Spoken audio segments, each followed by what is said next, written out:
পাকিস্তানে বসবাসকারী জাতিসংঘ মনোনীত সন্ত্রাসী মাওলানা মাসুদ আজহার দাবি করেছেন, পাকিস্তানের বাহওয়ালপুরে সুবহানাল্লাহ মসজিদে ভারতের বিমান হামলায় তার পরিবারের 10 সদস্য এবং 4 ঘনিষ্ঠ সহযোগী নিহত হয়েছেন। 7 মে বুধবার তার নেতৃত্বাধীন সশস্ত্র সংগঠন জয়শ-ই মোহাম্মদের জারি করা এক বিবৃতির বরাতে বিবিসি এই খবর জানিয়েছে। দর্শক, এসব নিয়ে এখনকার টিভিএস নিউজ আপডেটস, সাথে আছে আমি রঞ্জু ইফতেখার। বিবৃতিতে বলা হয়েছে, নিহতদের মধ্যে তার বড় বোন ও স্বামী, তার ভাগ্নে ও তার স্ত্রী, এক ভগ্নী এবং তার পরিবারের 5 সন্তান রয়েছে। এছাড়া হামলায় মাসুদ আজহারের 3 ঘনিষ্ঠ সহযোগী এবং তাদের একজনের মা নিহত হয়েছেন। পাকিস্তানি সংগঠন জয়শ-ই মোহাম্মদের প্রধানের দায়িত্বে রয়েছেন মাওলানা মাসুদ আজহার। তার এই সংগঠনকে সন্ত্রাসী সংগঠন হিসেবে তালিকাভুক্ত করেছে জাতিসংঘ।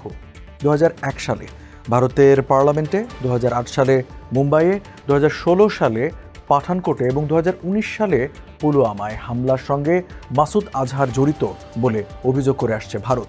বিবিসির প্রতিবেদন অনুসারে 2019 সালের ফেব্রুয়ারিতে জয়শ-ই মোহাম্মদ ভারত শাসিত কাশ্মীরে একটি আত্মঘাতী বোমা হামলা চালায়, যাতে 40 জন সেনা নিহত হয়।